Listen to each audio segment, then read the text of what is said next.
Hello and welcome back to JEE nerds. तो आज मैं तुम लोगों के लिए लेकर आ गया हूँ probably the most demanded video in the comments right now. भैया offline coaching versus online coaching JEE 2026 अगर तुम दे रहे हो तो भी तुम ऑनलाइन बैचेस और ऑफलाइन बैचेस कंसीडर कर रहे होगे।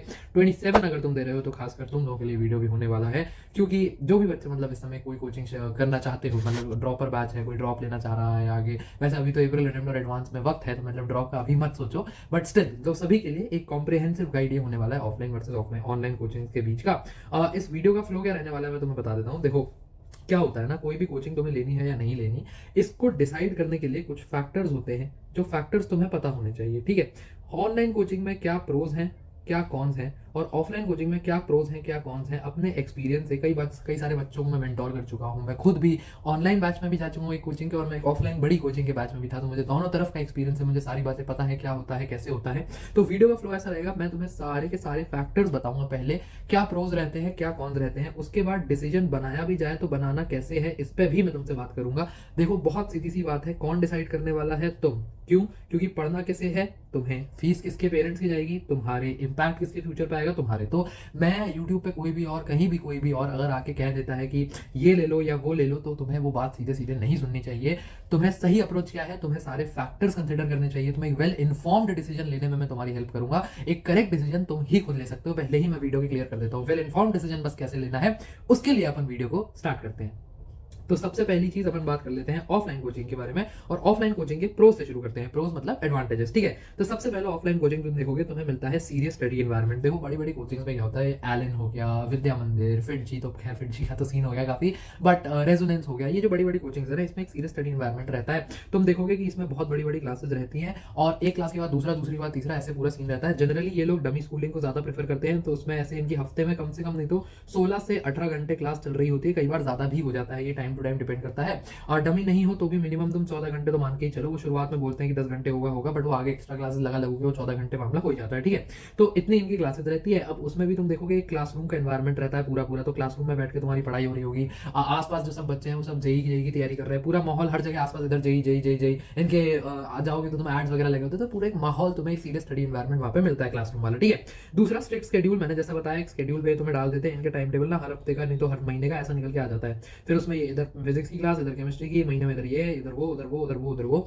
और स्ट्रिक्टली तुम्हें शेड्यूल को फॉलो करना होता है। अगर सुबह 6 बजे से 8 बजे क्लास है तो 6 बजे उठ के, तो 5 बजे उठ के तुम्हें 6 बजे की क्लास में जाना पड़ेगा। 6 से 8 क्लास लगेगी ही अंडर एवरी सर्कमस्टांस, उसमें कोई तुम्हारे पास रिलैक्सेशन नहीं है। ठीक है, तो वो वाली चीज होती है, तुम्हें एक स्ट्रिक्ट शेड्यूल पर रख लिया जाता है।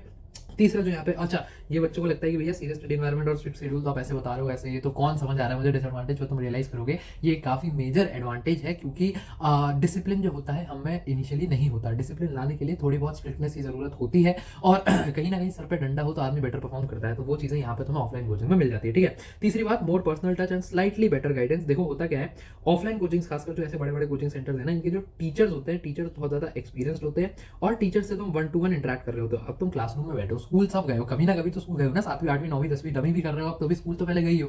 तो स्कूल जब गए हो तो देखोगे तुम्हारा टीचर जो है वो क्लास में, यहाँ पे टीचर खड़े हैं और यहाँ पे तुम बैठे हुए हो, तो 1-to-1 जो है कनेक्ट तुम्हारा बैठ जाता है टीचर के साथ। क्लास भले ही 40-50 बच्चों की हो, लेकिन तुम अपना हाथ उठा के डाउट तो 1-to-1 पूछ सकते हो, क्लास के बाद तो 1-to-1 पूछ सकते हो। तो वो एक चीज है जो 1-to-1 personal touch offline coaching में तुम्हें ज्यादा दिखाई देगा, क्योंकि वो मोड ही ऑफलाइन है ना, तुम सामने फिजिकली वहां पे प्रेजेंट होने का जो है वो फायदा तुम्हें मिल रहा होता है। ठीक है, और बेटर डिसिप्लिन, भाई मैंने डिसिप्लिन वाला पॉइंट कवर कर लिया कि थोड़ा सा तुम पे साथ तुम्हारे सर पे लोग डंडा रखते हैं, तुम्हें रोज क्लास जाना पड़ता है, वक्त से होमवर्क वगैरह करके देना पड़ता है थोड़ा। अब ऑफलाइन है तो सामने से टीचर देख के चेक भी कर सकता है, तुम्हारा पता कर सकता है कैसा चल रहा है, पेरेंट्स को सामने से बुला सकते हैं पीटीएम में, तो वो सारी चीजें यहाँ पे थोड़ा बेटर, कोचिंग का कंट्रोल बेटर तुम्हारे ऊपर रहता है। कुछ बच्चों को ये घुटन वाली चीज लग सकती है, कुछ को ये अच्छी चीज भी समझ आ सकती है। ठीक है, कॉन्स की तरफ चलते हैं। सबसे पहला जो कॉन है, हाई फीस स्ट्रक्चर। बहुत, मुझे 100% स्कॉलरशिप मिली थी तब भी, उसके बाद मेरी फीस कुछ 75 से 80 के पड़ गई थी दोनों साल का मिला के। ठीक है, which is a pretty decent amount. यही अमाउंट कई बड़े कोचिंग्स में 1.5 से 2 लाख दोनों साल के मिला के भी चला जाता है।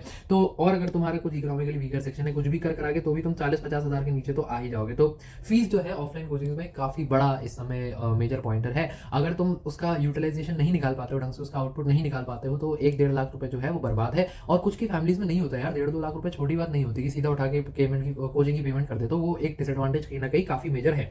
दूसरी चीज, कंपटीशन मोर क्लोजली फेल्ट। ये मुझे लगा था, हो सकता है कुछ बच्चों को ये प्रो लगे कि भैया कंपटीशन फील होगा तभी तो मोटिवेशन आएगा, तो बिल्कुल वो प्रो भी हो सकता है। मेरे लिए कौन था, ये थोड़ा बायस था कौन है मेरे लिए, ऐसा क्यों? क्योंकि कंपटीशन जब बहुत क्लोजली फील करते हो ना, तो आप ना ऐसे हर तरफ देखते हो कि यार ये भी मुझसे बेटर कर रहा है, ये भी मुझसे, ये भी मुझसे, ये भी मुझसे बेटर कर रहा है, हर बच्चा आ जा रहा है, इतना कंपटीशन है, इतना कंपटीशन है, मेरा कैसे होगा? और आप खुद हो जाते हो डिमोटिवेट, आपको खुद प्रोग्रेस गिरने लगता है। ये मेरे साथ हो गया था। तो मैं थोड़ा इंटिमिडेट हो जाता था लोगों को देख के, हर कोई जई जई जई जई कर रहा है, तो मेरे सर पे चढ़ने लगी थी वो बात। तो थोड़ा सा आप अगर ऐसे आपकी थिक स्किन नहीं है तो कंपटीशन आपके सर पे चढ़ सकता है, वो माहौल पूरा एकदम डिप्रेसिंग हो जाता है एक पॉइंट के बाद। वही सेम बच्चे आ रहे हैं, रोज क्लास लग रही है, रोज पढ़ते जा रहे हो, पढ़ते जा रहे हो, पढ़ते जा रहे हो। तो और फिर आजू बाजू वाला हर कोई कंपटीशन है आपका। आप जब कोचिंग में आप जाते हो, जैसे स्कूल में सब दोस्त होते हैं, है ना, कॉलेज में सब यार दोस्त होते हैं, लेकिन कोचिंग में हर कोई कंपटीशन होता है। वो हर कोई वहाँ पे पेपर निकालने आया। हो सकता है कुछ लोग मेरी इस बात से डिसएग्री करें, तो तुम लकी हो कि तुम अच्छे लोग मिले, बट कहीं ना कहीं कोचिंग में कॉम्पिटेटिव माहौल ज्यादा होता है, जो थोड़ा सा सर पे चढ़ सकता है। ठीक है।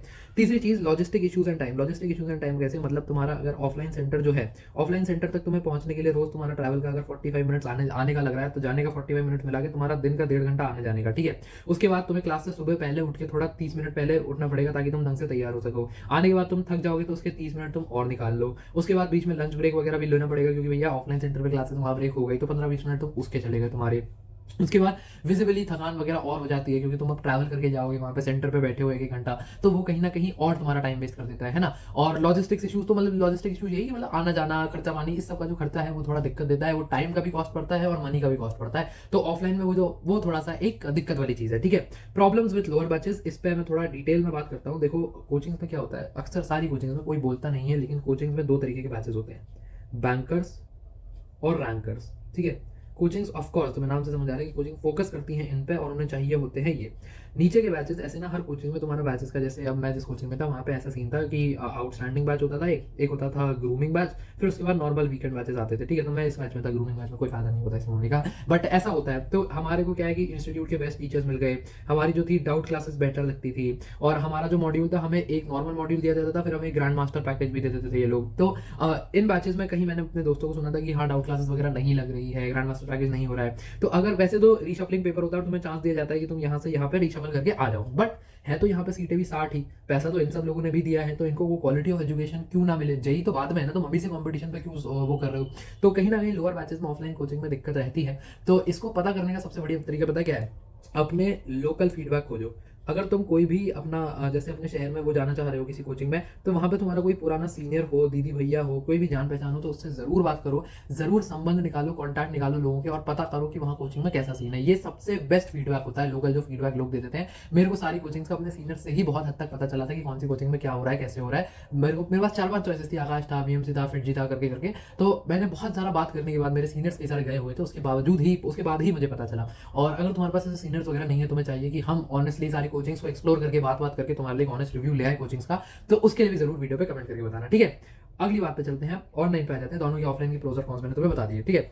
अब कहीं ना कहीं बात वहाँ पे रिवर्स ही हो रही होगी। ऑनलाइन में सबसे पहला affordable and low cost batches. यहाँ पे मैंने बैचेस का प्राइस देखा 10-12 हज़ार में तुम्हें मैक्सिमम एक बढ़िया बैच मिल जाता है। 2 साल का प्राइस भी मिला के मोटा मोटा 20 हज़ार के करीब पहुंच रहा है, तो वो काफी सही है ना। दूसरी चीज, रिकॉर्डेड मटेरियल, ये मुझे सबसे क्रेजी चीज लगा। लाइव क्लास में कुछ लाइव क्लास एक 1-to-1 टच और वो तो देता ही है, बट कभी ना कभी वो टाइम वेस्ट वाली चीज भी बन जाती है ना। तो यहाँ पे तुम्हें रिकॉर्डेड मटेरियल मिल जाता है, जिसको तुम 1.5 1.75 स्पीड पे देख के अपना टाइम वगैरह तो बचा ही सकते हो। इसके अलावा तुम्हें अपना थोड़ा सा टाइम के साथ फ्लेक्सिबिलिटी मिल जाती है। जैसे तुम सुबह, तुम्हें लगता है कि तुम रात को 2-3 बजे जाके पढ़ते हो, अब 3 बजे कोई क्लास लेने थोड़ी बैठेगा, तो 3 बजे के तुम बैठ के तुम अपने हिसाब से अपने टाइम पे बैठ के देख सकते हो, तो वो एक फ्लेक्सिबिलिटी तुम्हें मिल जाती है। तीसरी चीज, चॉइस ऑफ टीचर्स। ये कहीं ना कहीं एक बून तो है ही, बट ये बेन भी बनता जा रहा है। ऑनलाइन में तुम्हारे पास बतेरे ऑप्शन होते हैं कि इस बैच में अगर तुम्हें ये टीचर पसंद है, सपोज पंकज सर पसंद है, तो इस वाला बैच में वो पढ़ा रहे हैं, तो तुम वो बैच ले सकते हो। एसकेएम सर पसंद है तो उनका कोई बैच उठा सकते हो। कोई और टीचर पसंद है, तो चॉइस ऑफ टीचर तुम्हारे पास बहुत ज्यादा रहती है। यहाँ पे तुम पूरा पूरा बैच ही टीचर्स के लिए ले सकते हो, है ना। तो वो एक चीज़ है जो काफी अच्छी है, जिस टीचर के साथ तुम्हारी ट्यूनिंग बैठती है। ऑफलाइन में ऑप्शन हमारे पास नहीं होता है, वो जो टीचर उन्होंने असाइन कर दिया उसे समझ आ रहा है तो आ रहा है, नहीं आ रहा तो फिर क्या ही कर सकते हो, है ना।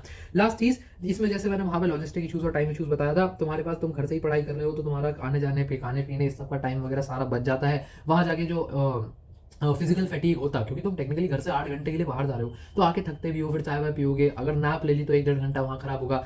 ऑफ ऑनलाइन में एक दूसरे तरीके का फैटीग होता है, यहाँ पे आंखों पे तुम्हारा बहुत स्ट्रेन आता है, बैठे बैठे तुम्हारी पीठ पे बहुत स्ट्रेन आता है, बैक स्ट्रेन, तो उसमें थोड़ा तुम्हें टैकल करना पड़ेगा, वो बात सही है। रेस्ट तो देखो दोनों जगह कहीं ना कहीं लेने पड़ेगा, बट हाँ फिजिकल में, ऑफलाइन में फिजिकल स्ट्रेस थोड़ा ज्यादा आता है तुम्हारे शरीर पर। ठीक है। अब ऑनलाइन की सारी अच्छाई है, तो ऑनलाइन की भैया बुराइयों की भी बात कर लेते हैं। तो सबसे पहला, सबसे ज्यादा very easy to get distracted. देखो तुम ऑनलाइन टैब पे अपना लेक्चर देख रहे हो, 1 सेकंड में तुम्हारा टैब से लेक्चर जो है वो तुम यूट्यूब की तरफ आ सकते हो, कोई तुम्हें रोकने वाला नहीं है, कोई तुम्हें कुछ करने वाला नहीं है, बिल्कुल 1 सेकंड के अंदर तुम डिस्ट्रैक्ट हो सकते हो। तो यहाँ पे डिस्ट्रैक्ट होना बहुत ज्यादा ईजी बन जाता है। है। दूसरा, little to no personal touch. देखो तुम्हारे जो नॉर्मल बैचेस होते हैं ना, जैसे मेरे कुछ दोस्त था वो बताता था एलन में तो बच्चों के 100 150 का भी बैच होता था, बट वहाँ पे भी वो डाउट क्लास वगैरह लगा के पर्सनलाइजेशन इंश्योर कर लेते थे।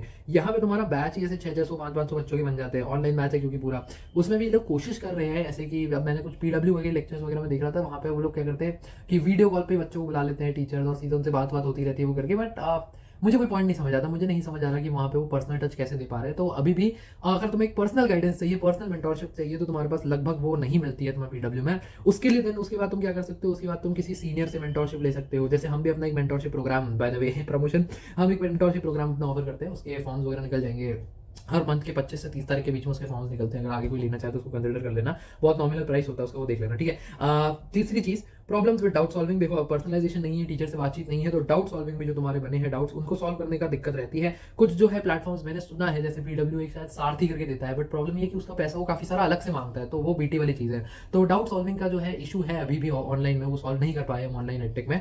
किसी बैच में कुछ अच्छा हो रहा हो डाउट सॉल्विंग को लेकर तो वेल एंड गुड है, बट जो ऑफलाइन में 1-to-1 डाउट सॉल्विंग आती है वो नहीं हो पाती है। तो उसका ऑल्टरनेट यहाँ पे तुम फिर ये कर सकते हो कि किसी सीनियर वगैरह से पूछ लिया, नहीं तो गूगल पे सब मिलता है। गूगल पे मुझे नहीं लगता, अब तो चैट जीपीटी का जमाना है, तुमने पूरा का पूरा क्वेश्चन चैट जीपीटी पे डाल दे, वो तुम्हें आंसर दे देगा। फिगर वाला क्वेश्चन है, जेईई मेंस का प्रीवियस ईयर क्वेश्चन है, तो गूगल पर डालो, तुम्हें टॉपर वगैरह पे, टॉपर है, चेक है, ये सारी साइट पे बहुत बढ़िया बढ़िया आराम से सवाल मिल ही जाते हैं, तो वो भी दिक्कत तुम्हारी सॉर्ट हो जाती है।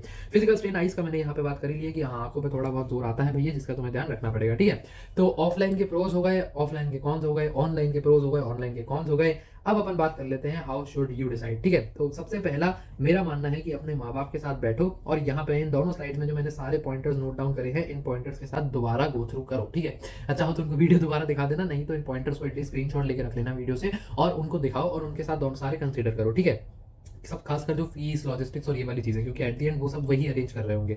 उसके बाद अपने आप से ऑनेस्ट रहो। अपने आप से ऑनेस्ट रहना होगा तुम्हें डिसिप्लिन के मामले में, कि अभी तुम्हें ऐसे अपने आप से झूठ बोल के, अरे मैं तो बहुत डिसिप्लिन हूँ, तुमने ऑनलाइन ले लिया, पता चला तुम्हारा ऑनलाइन के चक्कर में पूरी 11वीं बर्बाद हो गई, फिर तुम 12वीं में कोई ऑफलाइन मैच ढूंढते फिर रहे हो, तो उसका कोई पॉइंट नहीं निकलेगा, है ना। तो खासकर अपने आप से बिल्कुल ऑनेस्ट रहना है कि तुम्हारी कैपेबिलिटीज क्या है। दूसरा अपने दूसरा ये कि अपने आप से, हाँ तुम कितना फिजिकल स्ट्रेन हैंडल कर पाओगे। ऑफलाइन में अच्छा खासा फिजिकल स्ट्रेन पड़ता है भैया, दिक्कत आती है, ठीक है। तीसरा, क्या तुम डमी लेने के लायक हो, क्योंकि भाई सारे बच्चे, हमें सोशलाइज करने की आदत होती है। मुझे पता है मैं अगर डमी लेता तो मैं डिप्रेस हो जाता, क्योंकि मुझे नहीं है आदत, मतलब मुझे नहीं था, मैं हमेशा दोस्तों के बीच रहा हूँ, बातचीत तो मेरा हो। तो अपने आप से ऑनेस्ट हो गया, तुम्हें उस तरीके की लाइफ चाहिए कि जहाँ तुम्हारा बिल्कुल स्कूल हट जाएगा तो तुम्हें काम बन जाएगा, या फिर थोड़ा बहुत स्कूल जाके मैनेज कर लोगी चाहिए, ठीक है।